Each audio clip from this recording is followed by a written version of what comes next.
Salut YouTube, ici Melky pour French Runner TCG. Aujourd'hui, on se retrouve pour une nouvelle vidéo, un nouvel exercice de style avec une tier list aujourd'hui en rouge. Mais avant de commencer la vidéo, je tenais à porter à votre connaissance le fait que 75% de notre base de viewers qui regardent donc nos vidéos ne sont pas abonnés à la chaîne et ne font pas le geste de soutenir notre contenu en likant ou en partageant nos vidéos. Donc si vous ne voulez pas que le papa Minotaur vienne frapper à votre porte pour vous demander des comptes, n'hésitez pas à remédier à cela, ça nous donne énormément de force et je vous en remercie d'avance. Tout de suite, on est parti donc pour notre tier list, donc une tier list pour la couleur rouge aujourd'hui.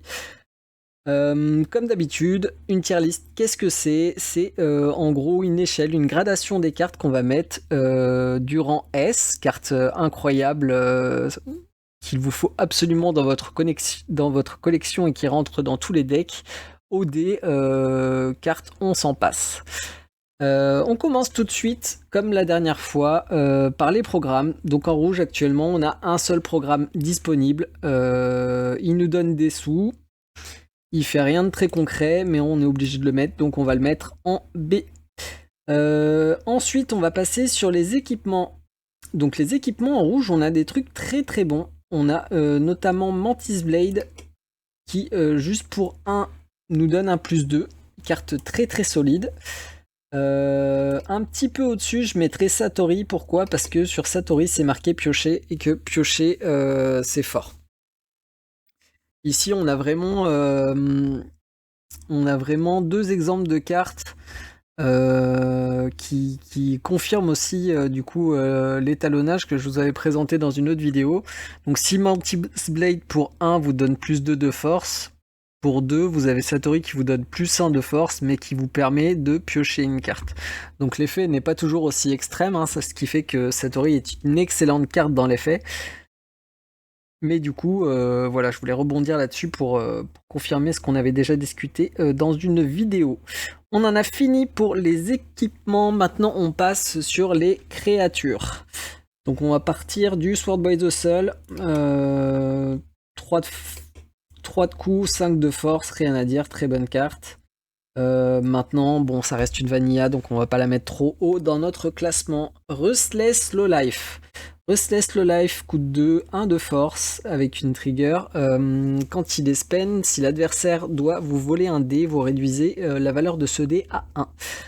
Donc c'est assez oppressant, toutefois c'est à peu près tradable par toutes les bêtes du jeu. Donc on va le mettre en haut du tier B, je pense. Même si la carte est intéressante en soi, je pense pas qu'elle mériterait un tier A non plus. Meredith Stout. Eh ben, c'est vite fait, les gars. La carte, c'est la plus mauvaise pour le moment de révéler dans la couleur. Donc, c'est même pas un tiers C où on pourrait se dire ah, il y a peut-être des trucs à faire.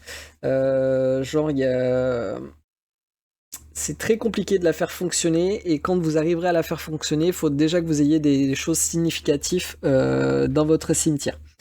Donc dans tous les cas, on la mettra sur un haut de drop D, dans le sens où il y a un monde où plus tard cette carte fera des choses. Hein. C'est pas parce que aujourd'hui à un instant T je mets une carte en rank D qu'elle est à mettre à la poubelle. Hein. C'est pas forcément un calm up, c'est juste que actuellement on peut rien en faire de concret, quoi. El Sombreron, la dernière carte qui avait été révélée en rouge. Donc c'est une unité solide qui a une trigger en attaque qu'elle gagne, elle double sa force quand elle attaque une unité.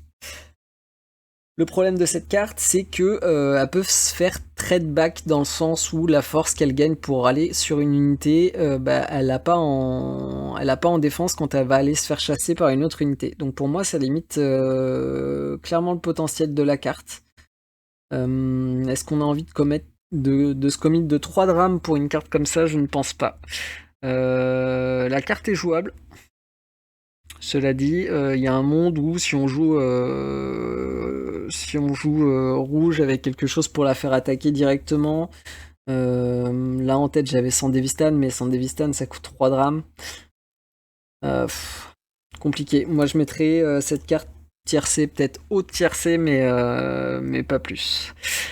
Kerry Orodyne. Alors là, les gars, banger.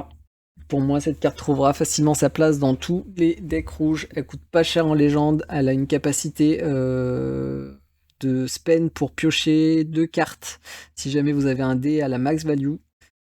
Je vois pas de raison qui ferait qu'on ne voudrait pas jouer cette carte.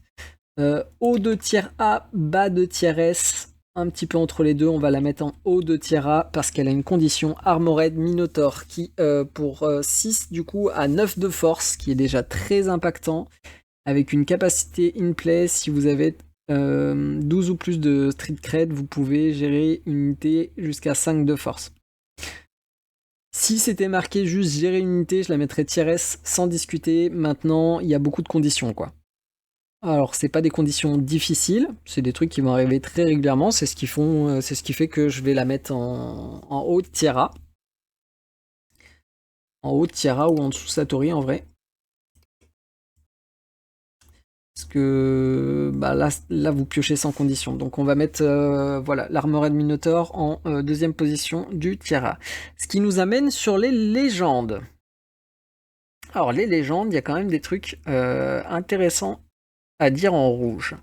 On va commencer du coup peut-être par Royce parce que c'est le plus facile à placer. Pour moi, Royce n'est pas une mauvaise carte, mais ça sera une carte mid tier B. Pourquoi donc oui, il a go solo, oui, il gagne des boosts, mais la carte coûte cher à développer. Je pense que son coût est un peu prohibitif. On va la regarder d'un petit peu plus près si vous voulez. Donc on va aller dans nos légendes. Donc Royce il coûte quand même 6 hein, comme vous pouvez le voir. Donc il a 6 de force, donc ça veut dire qu'il va falloir que vous le payiez 2 pour le reveal, soit pendant votre tour, soit pendant le tour de l'adversaire. Il va falloir que vous confirmiez son coût pour le mettre en jeu de 6. Et ensuite, pour qu'il soit vraiment fort, il faudra que vous mettiez des équipements. Et à cela s'ajoute la condition finale qui pour moi est encore plus limitante pour la carte, during your turn, donc c'est-à-dire pendant votre tour à vous et pas le tour de l'adversaire, donc il va pouvoir se faire trade back. Je la mets quand même en low tier B parce que la carte peut faire des trucs, mais clairement je pense à la sortie du jeu ça sera une carte de tier C quoi. Il nous en reste 2. Il nous reste V Street Kid. Donc V Street Kid, c'est pareil, on va revenir un petit peu sur la carte parce qu'elle est intéressante. Donc elle coûte 4 pour 3. Jusque là, vous allez me dire, bah c'est nul, c'est pas du tout dans l'étalonnage prévu. Elle a go solo, ok, bah comme toutes les légendes, ça la sauve pas, mais elle a ce pouvoir defeated. Trash the top 3 cards of your deck, then choose one Brain Dance program from your trash and add it to your end. Donc, ce qu'on pourrait traduire en français par quand cette unité est détruite et qu'elle rejoint votre cimetière, vous mettez dans votre cimetière les 3 premières cartes de votre deck. Puis, vous choisissez un Brain Dance programme, donc un programme qui porte le tag Brain Dance de votre trash, et vous le remontez dans votre main.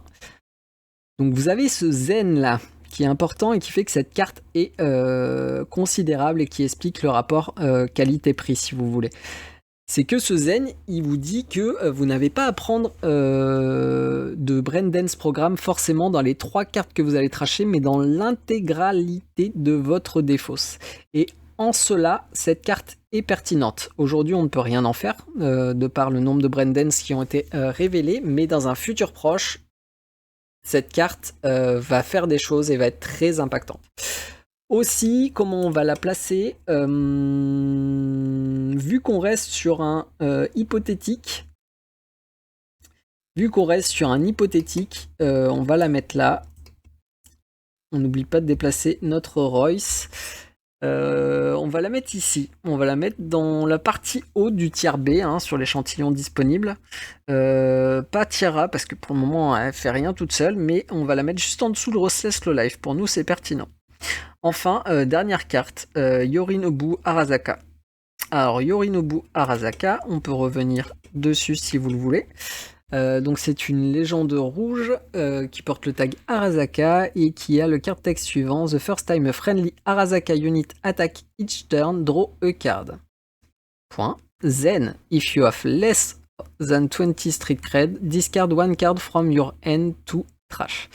Donc sur la carte, sur cette légende, il y a un truc très fort. Et ici, c'est marqué Draw a card. Donc Draw a card, ça vous permet de faire de la value par rapport à votre adversaire. Plus vous avez de cartes, plus vous avez de solutions, plus vous allez piocher de cartes que vous pouvez mettre en eddy. Bref, vous comprenez le principe de la boule de neige. En gros, vous allez générer plus de value que votre adversaire. Et en cela, en fait, juste piocher, c'est gagner. Ensuite, vous avez la suite de la capacité qui nous dit que si on a moins de 20 de street cred, on va piocher une carte certes, mais on va devoir en défausser une. Ce qui nous permet quand même d'opt, mais ce qui repositionne sa carte un cran au-dessous. Cependant, si on arrive à avoir 20 plus de street cred, on se contentera de piocher une carte. Donc pour moi, notre Yorinobu, il est juste un petit peu en dessous de Satori en tiers A. Parce que Satori, vous choisissez quand est-ce que vous allez piocher. Mais vous allez piocher une carte sûre. Là où Yorinobu, il vous permet de filtrer votre deck, ce qui est déjà très très fort et qui est suffisant pour le placer au-dessus du Minotaur, mais il est moins fort qu'un Kerry, qui nous permettrait de piocher 2 cartes par tour. J'espère avoir été suffisamment clair sur le classement que je vous proposais ici. Si vous avez la moindre question, on vous attend en commentaire. On répondra dans la mesure du possible et le plus rapidement possible. Et d'ici là, je vous souhaite des bons runs. Prenez soin de vous. C'était Melky. Ciao, ciao.